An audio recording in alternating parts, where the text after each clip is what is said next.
Hello, everyone. Welcome to another episode of Two Sinners on a Sunday. I am excited to bring this episode together with the awesome Ali, and we're going to break into more exciting topics today. How are you doing, Ali?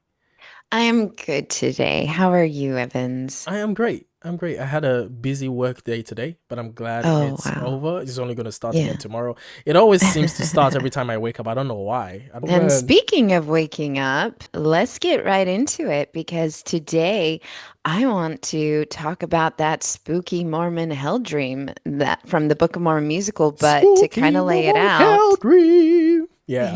This Yes. is from the Book of Mormon. It's a good That's right. I throwback. kind of want to lay out the reality behind the song. And this might even fall under our little Christmas episode, The Nightmare Before Christmas, the Okay. spooky Mormon Hell Dream. So here we go. Sounds good. So, what I wanted to talk about was how I believe that fear in the Mormon church is more of a feature rather than a flaw. It's pretty Hmm. much ingrained in being a Mormon. And Okay. I think that it's used as a tool for getting members to obey and to comply. And it is how this LDS culture teaches consequences. And I kind of just wanted to go over some examples of what I'm talking about. So Okay, so the what first you're one, saying then is yeah, that it's not just happenstance to say, oh, this no, is kind of like an end result of having these mashup of belief systems that has accidentally created this fear-based, adherence to it. It's like, oh, yeah. it's out of our hands, kind of thing. Oh, well, I guess this is the end result of that. It's more like, oh no, and then that, and then let's add this to it as well. It's a deliberate feature that is added to the system. Okay. I believe so. I feel like they use it in a very thought out, In a very systemic way. deliberate. Yeah, and it is used in a way that it's very intentional, Hmm. and they know how to provoke certain feelings to get you to conform, get back in line, don't question authority, do as we say. And if you deviate from that, you're in trouble, Hmm. which is where that spooky Mormon hell dream eventually becomes. I mean, at the beginning of the song, he's talking about how, he ate that donut that his father had brought home and he blamed it on his brother Jack. Oh And yeah. then from that day on, that guilt just completely withered him away. And then there's just so many other things, which is why we have to turn it off in the Mormon church because Hmm. otherwise, our nervous systems just can't take it. We have to shut it down. It's just, there's no other option. Interesting. Okay. Yeah. So, number one thing is fear of losing that eternal family. And I had kind of touched on this in the past, Yes. where for me, that was kind of the last wrestle with the Mormon church because I had to really fight 4 decades of indoctrination where I had been told that if I leave the church when I'm already so privileged and so fortunate to have been born in an LDS family with all the knowledge that now I have, I'm in the true church, I have 5 children. If you leave, this is no laughing matter. This is extremely serious. You Hmm. are putting not only your salvation, but that of your children at stake here. And then also that posterity. So it's breaking the link for all of time. It's made it this far. You're going to be that weak link. Are we serious here? Is this really what you're going to do? So the main idea is that, like, from a young age, members are taught that these family bonds depend on temple worthiness and enduring to the end and being faithful and staying within the confines of that picture perfect frame that we talked about in our last episode. And what's the implication of all of that is that if you or your loved one steps away, eternal separation is what waits for you. Hmm. The teachings are that families can be together forever, but through temple covenants. So you have to get through the temple. You have to pay that 10%. You have to maintain that 10% throughout your life. And anyone that breaks those covenants or leaves the church, like I did, Hmm. may not be with their loved ones in the next life. In fact, where I've taken it a step further and I've created a podcast and I actually run support groups to help people that are leaving high demand religions. I'm considered an apostate because I'm actively trying to inform people. And so there is no afterlife of any good for me. And I'll be honest, as a child, that was very real, where I was always being told I was a bad girl by my parents. Mhm. And I always thought I'm just not going to make it to the celestial kingdom. And I think I've shared this Wow. tongue in cheek story before. I Mhm. remember one day talking to my mom, and obviously, what was reinforced in my home was how bad I was all the time. So I said, well, I don't think I'm going to make it to the celestial kingdom, which is the Mormon heaven, and I'll probably get put in one of the lower planets. So again, we're going to have to go through the whole cosmology of Oh the church man. one day. Yes. But we've got the celestial kingdom, which is the pinnacle. Then we've got two other ones. And I was like, if I end up in one of the two other ones, will you come visit me, mom? And I Oh. remember her saying, yeah, I'll come visit you. It wasn't like, Oh. oh, babe, you are too hard on yourself. Of course, you're going to be in heaven with me and we're going No, to be a she's like, of family. course you will make it to the Yeah, celestial kingdom, but I will come and no, visit you. yeah, Bless your yeah. heart. That's exactly it. And so, yeah, so that was always put Oh on my me. And I always lived goodness. in that fear. Because as a child, even if your Wow. family's abusive to you, you just want to be with them. Yes. You are attached to them. And so you Yes. think, yeah, I just want to be with them forever, just like the church teaches. Wow. And so I lived with that reality because That is I crazy. always, yeah, Just to understand, from yeah, what you've told me, this first point, and maybe you might get into it in the few points that are coming, but in mainstream Christianity, the threat is, again, I explained this in the last episode, really mhm, is the pain and the loneliness and the struggle and the torture that you're going to go through hell. But with Mormonism, it's not that. It's much more sinister than that. They're using something that is very human, that is your family, and they're correct. using that as emotional blackmail They use against that, you as a they keep your child. family, yeah, they keep your family hostage. As a child. Basically, yeah, they basically say if you want to see your family again, you have to do these things. They hold them. Wow. Yeah, it's a lot. It's very That has painful. to be illegal. I That wish. has to be teaching children these things. And these children grow up and then they live in this fear, because if you condition a child to think this way, that it is likely that within this lifetime or their lifetime of theirs, they might do something or think something or do miss one step, and that would cause them to lose their family, and they have to quarrel with that. Hmm. That, like, it doesn't matter. I don't know how to even resolve this. Like, how does one grow up to, because usually, like, people will be like, oh, I grew out of the fear of hell. I grew Hmm. out, Sure. and again, the trauma of hell is real, and it is definitely there. Like, there are a lot of people are suffering with Yes, that. The trauma of hell is certainly. very real, right? But Yeah. even then, you have victory stories of people saying, you know what, I was able to build up my way out of hell, out of that trauma, out of that, because it's just really fear, but a Yeah. fear of being tortured, right? But you can get out of it when you're able to rationalize this. But this is your, it's not that. It's It's not. not. It's It's not. losing your family It's losing your forever. family. And the thing is, it's confirmed in life when you decide to step away from this religion.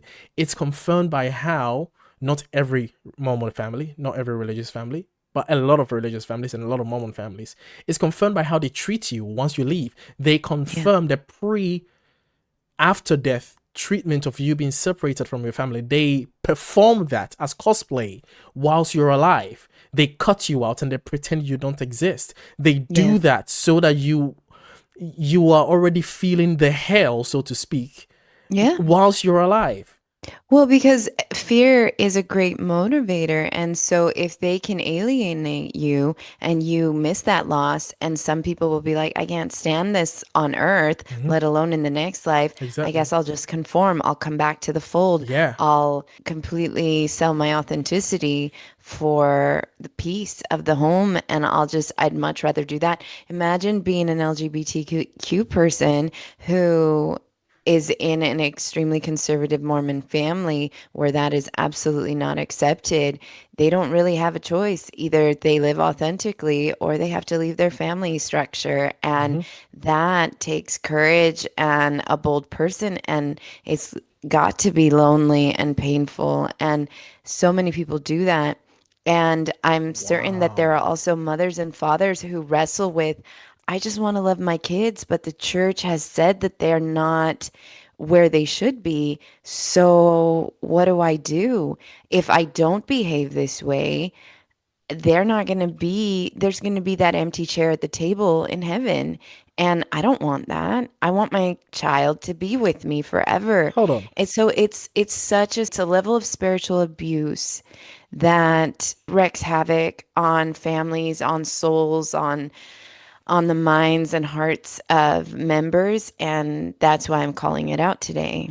There's gonna be empty chairs. It's a poetic way of basically Right, right, saying right, right, like right. somebody's missing at the table. Right, right, So at the Thanksgiving table, at the Christmas right, table, right, right. there's an Okay. empty chair at the table. So Okay. yeah. This is, oh yeah, great point. Great Yeah. first point, Ali. So yeah, the psychological impact is that it creates this performance-based belonging Mm-hmm. where love feels conditional, not Mm, divine. And parents feel failure, children fear disappointing their mm-hmm. families, and love becomes entwined with compliance, which is what we've been talking about in previous episodes, where love equals obedience. Yeah, obedience is Love love. is earned, love Yes, is not given. yes. Yeah, Love is not demanded, it's not commanded. yeah, Yes. exactly. Then another fear that the Mormon church loves is the fear of losing God's favor and protection.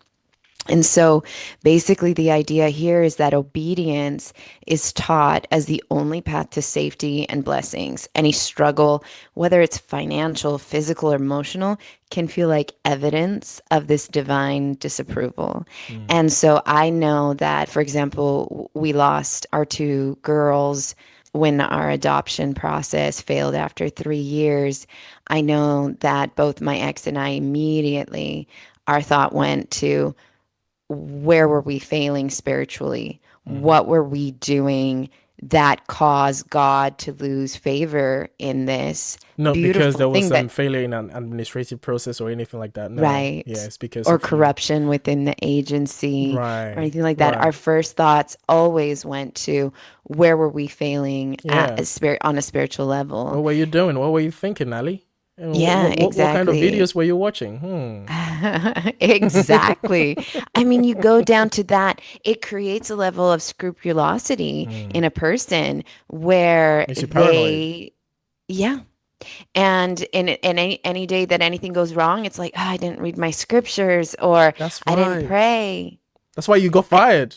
yeah, Because that's you why yeah. because you didn't read I your lost book. my temper with my child, or Mm, I didn't practice patience, or I stole that paper clip at mm, the, whatever, the yeah. grocery store, or whatever else, where I was. But yeah, basically, the teachings are that blessings really are predicated on obedience. And only, if you're a faithful tithe payer, are you promised financial protection even in hard times. There were talks about how paying your tithing is like fire insurance, where, tongue in cheek again, where you're not going to go to hell. Like, this is going to protect you if you pay Mm. your tithing. I am so Obedience. curious how that works.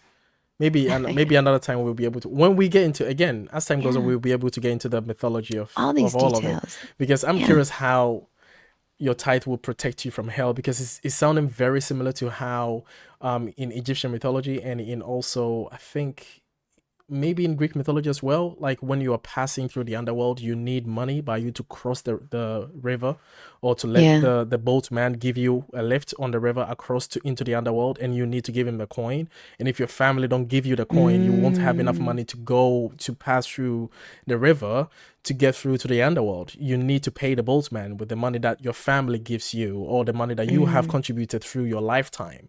So it's very similar how that mythology is kind of like being married to like it's so funny when Christians think that their mythology is like very different from other mythologies. Like Oh, I you see know. similarities in all the I way that it's being know. practiced. It's like, oh, your tithe is going to protect you. Okay, Yeah. that's very different from the Egyptians ones.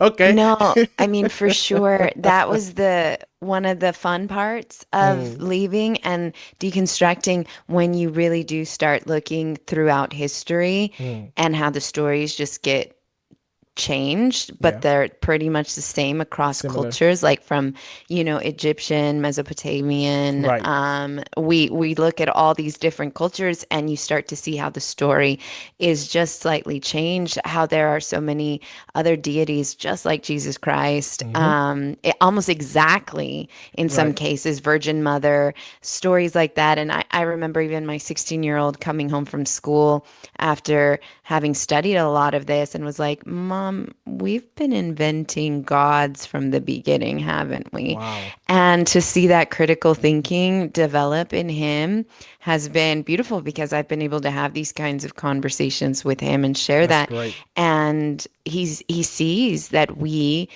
in our humanity, in our human nature, we create gods in our image and we project those, and we clearly show that as humans, we have a need to have a higher power, a superior being that will help us make sense of our Mm. world.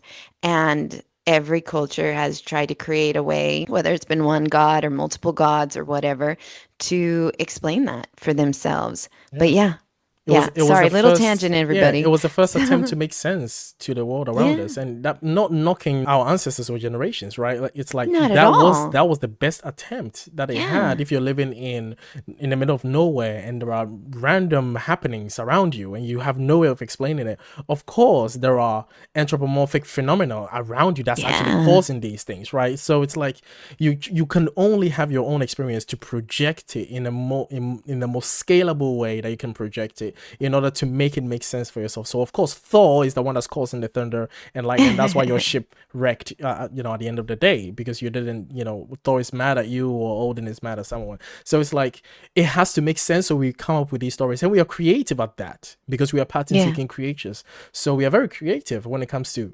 making sense as to things that we can't know and making stories out of it. Look at how much we can speculate about things we don't know. Look how Yeah. creative we are about how much we can just speculate about nothing. It's incredible, and people underestimate that. People underestimate how good we are at telling stories. At the same time, we know how good we are telling stories because we go to cinema. We pay human beings to tell us To stories. tell us We pay stories. them God fuck you money to tell us stories. That's Hasadik Ibawai. Sadiq Evil. And There yet you we are like, go. no, we couldn't possibly tell that story. Like, what? Yeah. What are you talking about? Yeah.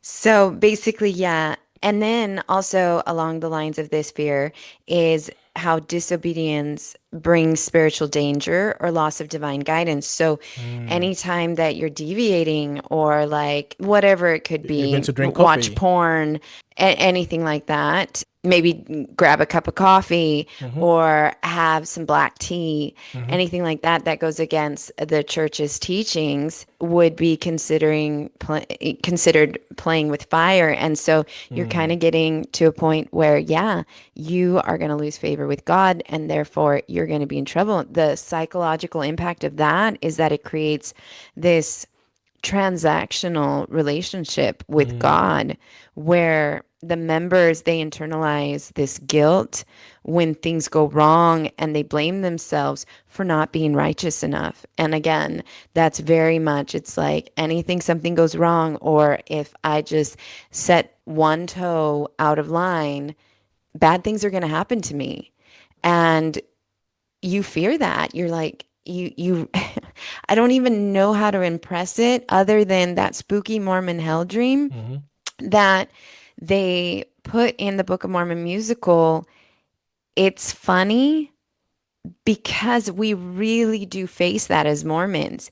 We genuinely mm, have these dreams, whether it's really in our sleep or mm. really just the day to day, it's Wow. extremely difficult because we're always living in fear that if we're not perfect, something's going to go wrong, or we're not going to make it to the next life, Mm-hmm, or our kids are not going to be with us in the next life. And so it is this high bar, and it is a daily hell that I argue Mormons live. Wow. So the next thought that I had was a fear of unworthiness and social rejection. And this is Mm-hmm. where, tongue in cheek, I'm like, 'twas the night before worthiness. And my thought behind this is in a community where worthiness is constantly measured by temple recommends, callings, how you look in this picture perfect family Mm. dynamic where you have to stay in the frame. You go to church, you show up, everybody's in their perfect dress at Easter, and at Christmas, you show up for the Christmas devotional, and you have to have certain callings to show that you are climbing the ranks in church, and that signals to the community that you are of a spiritual mind and heart, and you are a certain way, and you're going to the temple, therefore you have a temple recommend, which means you're meeting Mm-hmm. all those stupid 15 questions that we've gone over. Oh yeah. And so anything that counters that, any fear of exposure, that shame, that potential will keep members in line. Mm. And so only the worthy can enter into the Lord's house or hold these callings.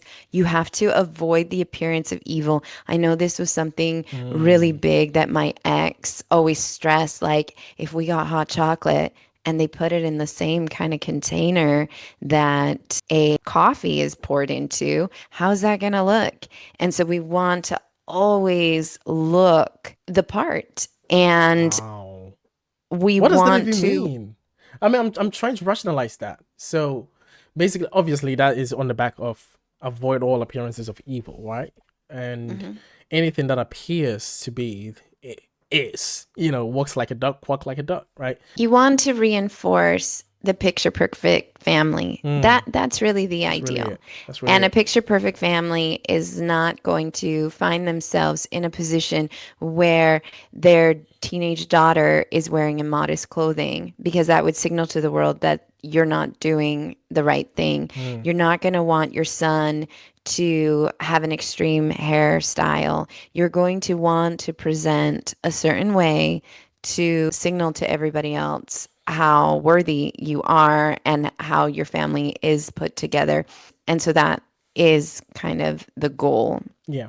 And again, the psychological impact there is that members hide their struggles, their addictions, their doubt, their depression. You have to. Yeah, to appear, to hold up this facade, to appear righteous, you have to hide it. You can't let anybody know what really is going on Yeah. behind closed I, doors. I, I have never met a Christian that watches porn. Every Christian that I've met confesses and swears that they used to watch porn and now they no longer watch porn. Every Christian that I've met is like, oh, I used to watch that, now I never watch. And yet the statistics lie. The Yeah. statistics don't show that. The statistics show that a Yeah. lot of religious countries and a lot of religious states in the United States are actually highly ranking in porn consumption, and in fact, a lot of married men are actually much more higher ranking in statistics when it comes to porn consumption. So it's like the very image that society paints as to who would be the people that would be, in their basement watching porn and consuming all of these unbecoming material. I just laugh at it because I myself don't have anything necessarily against porn, obviously, unless it is degrading and obviously it's abusive, right? But in a religious tenet where watching porn is basically one of the Right. illegal things, it's quite funny to see that a lot Yeah. of these religious proponents actually are highly consuming members of this statistics. It is actually quite opposite. But you meet them face to face and they've never consumed it. It's almost like they have to hide it to present, to sell you that idea that in Christ Yeah. you are a new creature. That's a lie. Yeah. It's such a lie. I just feel like it's so much work to hold up that facade. And it's ironic that in my life, as I've gone through it, when people have been vulnerable and many times this has happened outside of religion, but when people have been vulnerable and they've shared their struggles, and then I can share my struggles Hmm. and we can come together, there's a beautiful connection there in imperfection Definitely. that I have loved and love. And I know that even you and I in our friendship, when I'm like, oh, I'm okay. And you're like, no, you're not. Let's talk about it, or you don't have to maintain that facade anymore. You don't have to do all that work and that upkeep. So let's be real with each other. And there's a beauty in that. And there's nothing bad with having a struggle. There's nothing bad with not being able to keep that bar as high as the church wants it to be, but Mm. that we are human and that we're struggling. And even the church, there will be people that say, oh, no, but that is what the church teaches.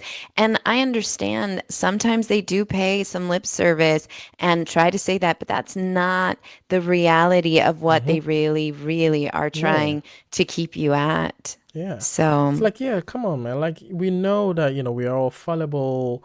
So you mhm, can be honest with us and tell us whether you watch it. Oh you do. Oh you do. Well, exactly. There are did you hear? consequences. Did you hear that? Did you hear that he said Yeah. last week that he does? And then all of a sudden the whole church knows, and all of a sudden the next Yeah. beehive knows, and the whole world Right. knows, and everybody knows that you do the thing that everybody does. Um, Exactly. But yeah, and then there are consequences to that. You're looked at differently.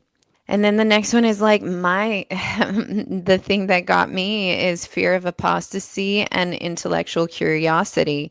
And so mm, again, going off of a little bit of our Christmas spin as the Nightmare Before Christmas, I wrote the most wonderful time of the year for religious guilt. The main idea here is just that if you question leadership or official doctrine, that is going to be equated with the rebellion or loss of the spirit. And so, mm, anytime that I started to question or to explore or to dig deeper or to debate or any of these things, yeah, I looked rebellious. mhm, Anytime I was like, this doesn't feel right, this mhm. is wrong. Yeah, my ex would be the first one to say, you're playing with fire. Like, Uh-oh. this isn't going to lead you down a good path. Oh And yeah, yet, you're being a person. right. But see, and so I was brought right back to that conformity Mm, because I didn't want to play with fire. I didn't want to mess things up. And I wanted to be a good girl and I wanted to do what was right with my parents. I've always, I fell back in line until the day I was like, I can't do this anymore. And yeah, I'm willing to risk it all because I believe that there has to be better outside of the lines. mm, And so, again, the teachings here are that having any doubt is a tool that Satan uses. It's the adversary. Those who steady the ark, they risk spiritual destruction. So, criticizing leaders, questioning anything like that. And just that obedience is the first law of heaven. So, there's no wiggle room here. You must stay in your frame. And so members over time, they learn to distrust their own yeah, moral compass. Their yeah, yep. curiosity wanes. It becomes something that's dangerous. Hmm. And if you have a faith crisis within that dynamic, Ooh. it's Who a do you talk battle to? between, Who do you yeah, even talk to it with that? it's a battle between intellect and your eternal salvation.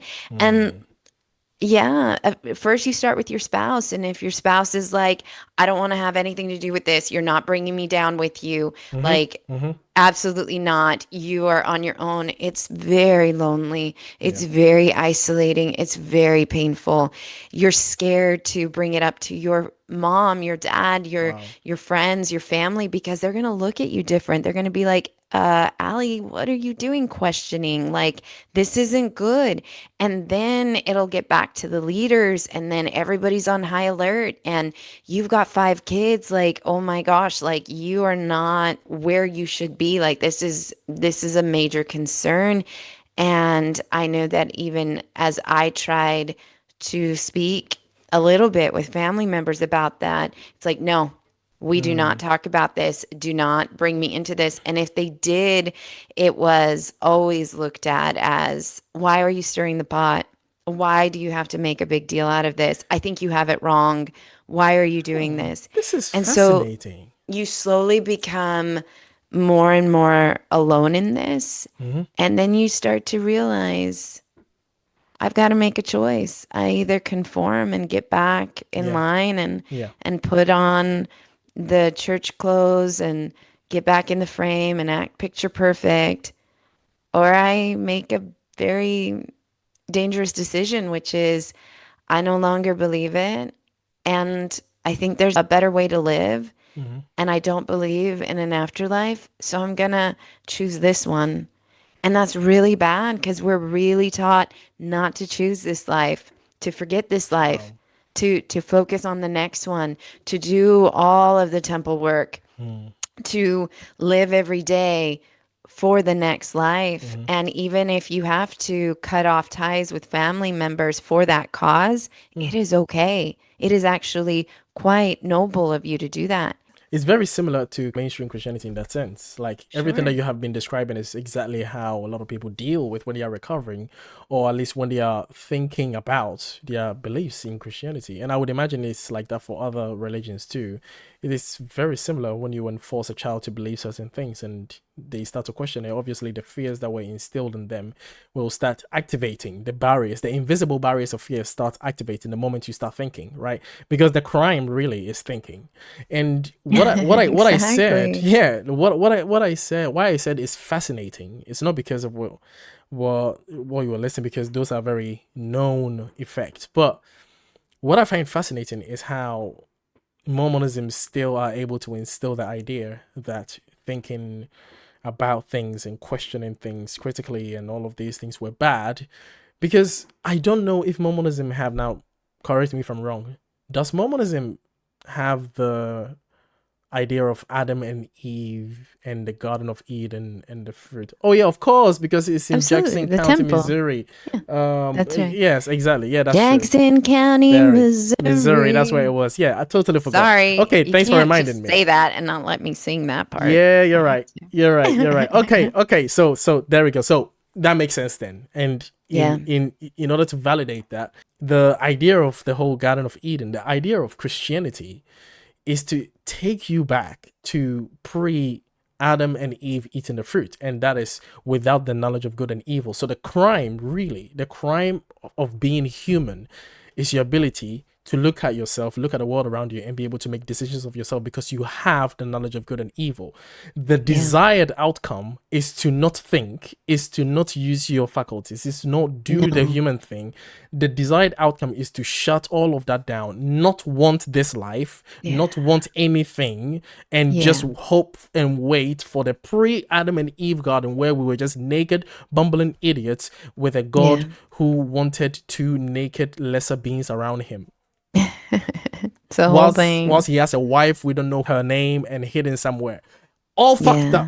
But still, yeah, that is really the goal of all of this, is to get back to. So when you are in life, when you're playing, when you're doing a human thing, when you're doing post mhm, knowledge of good and evil, when you're acting and using critical mental faculties, that okay, we know knowledge of good and evil now, we have that now, and we are able to decide what is good, what is evil, what is right, what is wrong. We are able to do that now. They say no, yeah, no, no, no, I want to cosplay yeah, as though I do not have knowledge of good and evil. And therefore, you that is going on to do the human thing, which you are, and demonstrating that you can actually decipher between good and evil, right or wrong, and actually think your way through life and decipher these mythologies that we have given you without any choice of yours as a child.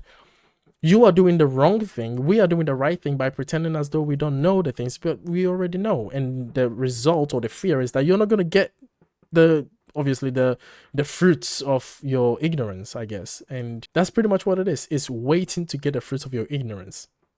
yeah.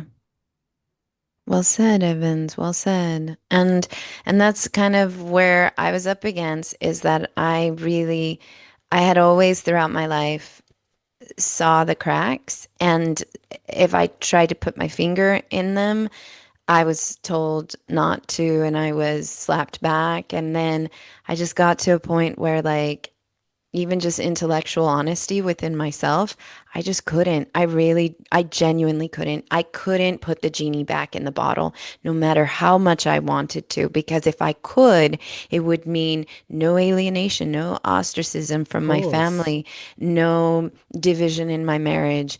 All of these things would have gone back to normal, and yet I couldn't undo it. That's like It was asking, stronger than me. have you seen Wicked?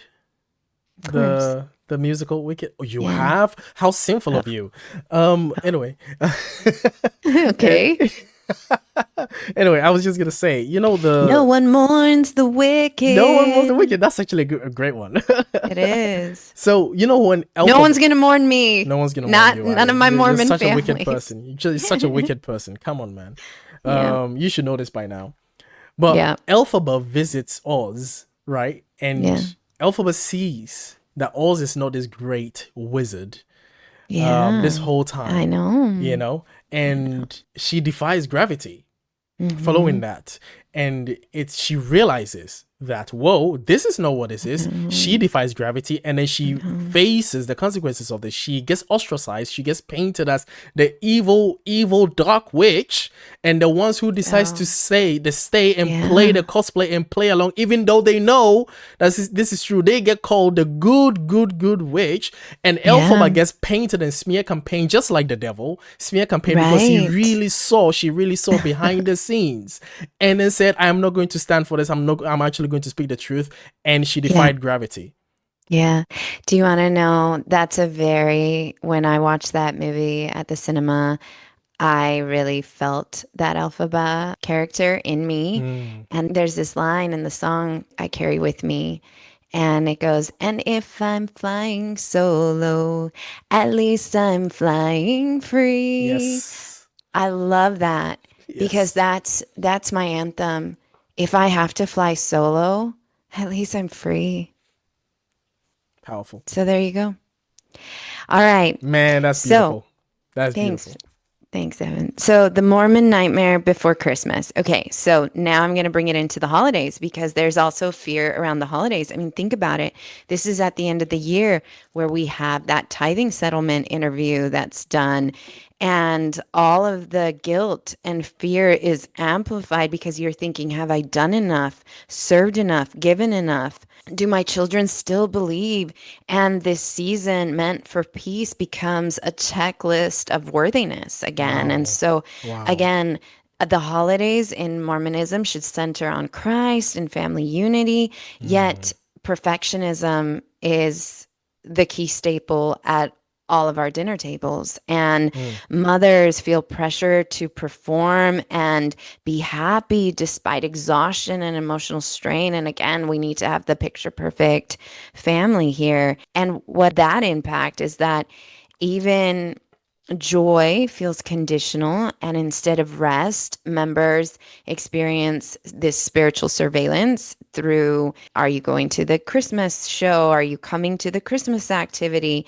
And a sense that every emotion and act reflects on their faithfulness. So, again, Mm. getting those Christmas cards out Mm. and making sure you present as the happy family. And, that end of the year worthiness interview, have you paid your full tithe? And that is an accounting at the end of the year. And it comes at such a stressful time of year because so many people feel that stress around the holidays and making sure everything looks good and feels good. We kind of have an additional layer of stress. Yeah.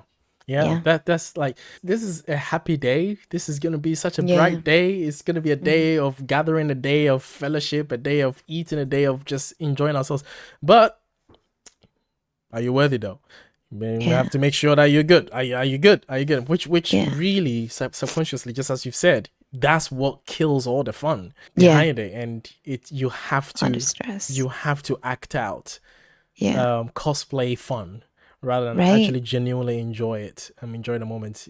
Tis the season, right? Yeah. And tis the season of guilt. Um, Exactly. Exactly. Exactly. All right. And then my last one is fear of losing the narrative. So mm, ultimately, fear protects the institution. right. And when the church's story is questioned in any way, whether historical or doctrinal, fear of consequences discourages that dissent. Mm, And so wow. basically, you have to trust in the prophet, even when you don't understand. You don't question authority. That's one of the things we covenant to in the temple is not to question our leaders. If you leave, you lose your light, and the church calls you a lax disciple. Like nobody should counsel with you at Mm, all because you've left the truth, and that's not okay. And there was even a talk by one of the leaders of the M. Russell Ballard. No. Yes, M. Russell Ballard gave this talk about if you leave, where will you go? wow. And those were exactly his words. Wow. And it's this spoken question. This isn't even an Mm, unspoken question, but it's this spoken question to anyone who is even considering stepping away or wow. leaving. You have to make that choice It, where yeah. you stay in not out of conviction, but out of fear, Mhm. fear of being wrong, alone, or spiritually doomed. And again, that's the wrestle that I had my entire life. And so basically, now as I've been thinking about how do we go from fear to freedom? How do we break the spell? How do we wake up from the spooky Mormon hell dream? And some thoughts that I had was what does happen if you stop believing in the nightmare? Mhm. And we can redefine goodness outside of worthiness, we can redefine what love really means to each one of us. We can become and step into our authenticity as we see fit. And our presence is more about how we want to show up in the world and not what an institution who uses fear mongering, whatever they ask us to present ourselves as. Yeah. And we can also reclaim the holiday season and letting peace on earth actually be peace with ourselves. Peace on Exactly. earth. Yes. We can celebrate being human and not holy. We can find joy in our imperfection and connection instead of performance, which is what I was talking about earlier. Is now we can connect with people in our imperfections. And it's beautiful. Life on the margins, life with the imperfect is where I have found my home and my community. And so waking up from fear, it's not losing your faith, it's reclaiming your life in such a truly beautiful way. Mm. And I feel that healing does come through reclaiming and replacing of fear. It's lonely and it's scary. And at first, it's uncomfortable and feeling like, why did I do this? Why am I blowing up my world? But for me, even on my hardest days, I love that I chose authenticity and I love the path that I'm on and all the alphabas out there along with myself. It isn't easy, but she couldn't have lived with herself otherwise, and Mhm. nor could I. So So there you you go. chose to defy gravity. I did. I chose to defy gravity. What a beautiful way to end it. But yeah, so there you go. Perfect. This is great, Ali. This it gives me goosebumps, man. Like every time you give these presentations, I'm like, wow, that's yeah. Gives me a lot to think about, a lot to process. Every time I hear something new about how this belief system screws up humanity. But yeah, you did say that fear is actually quite a manufactured feature in this because it Yep. wasn't unspoken word. It was spoken that if you leave, where would you Oh, yeah. go? This is Yeah. the language of an abuser. Like That's it's right. so overt. They're not even ashamed to be using these tactics. No. You're using your family as emotional blackmail. They are saying that if you leave, where would you go? Nobody's gonna love you as much as obviously we do. Yeah. Gordon And B. Hinckley said, if you divorce, that's selfish. Oh, and yeah, of course. you're a lax disciple, and Mm. you are rebellious. You need to stay line. I mean, it's Oh, all you're within there. rebellious. Mm. It's constantly reinforced the fear. And I didn't realize it until you do start to see the man behind the wizard. That Yeah. movie, as an ex-Mormon, I'm so glad you brought it in. We've been talking about different movies and things like that, like The Nightmare Before Christmas, the Book of Mormon musical. But yeah, Wicked. Wicked is a powerful, triumphant exploration of what it means to show up in this world authentically, especially when you've been deceived. Mm. Oh, yeah. So, thank you, everyone. Thank you, Evans, for always giving me these opportunities to speak and to give something back to the world that I love and Oh, you are very care welcome, about. woman. Speaking as a patriarchal man, you are very welcome on Thank my you. platform. Uh, oh man. Anyway, no, no. It's always an honor to really get more scope and view in your life Hmm. and how you are actually processing your deconstruction and all these trials that life is throwing at you and all these curveballs, and you still wear your smile and you give us another beautiful piece of your tapestry. This is really cool. I really appreciate that. And, I can only hope to be as articulate as you one day. I'm still working on it.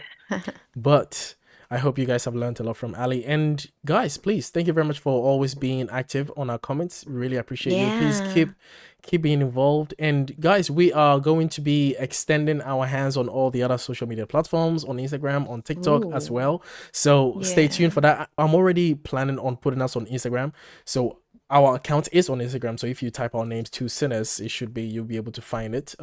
Actually, I need to confirm that, but this is all very early in the stage, very like Yeah. scaffolding, skeleton ish, But yeah, I'm yet to create a TikTok. So once it's done, I'll be posting. You'll be seeing us everywhere. At least that's the plan. I hope the algorithm is happy with us and is actually pushing us everywhere, because Yeah. this content is much more powerful than the two of us. I want the world to feel the earthquake that we are pushing here. Like this is a gold mine, and I really believe in it. Yeah. So yeah. And you say you're not articulate. Well said. And that's what we hope. And we need your help. We can't do it alone. Hmm. So, anybody that can share our channel, that can let people know of our podcast, we would greatly appreciate it. And we are going to keep coming out with receipts, with tea to spill, with all the things. And we also please engage and let us know what else you want us to talk about. And we're here for it. And we really hope to give to this community and to explore new horizons in others. And yeah, so thank you. Thanks, Evans. You're welcome. So, Hasadiga Ibowai.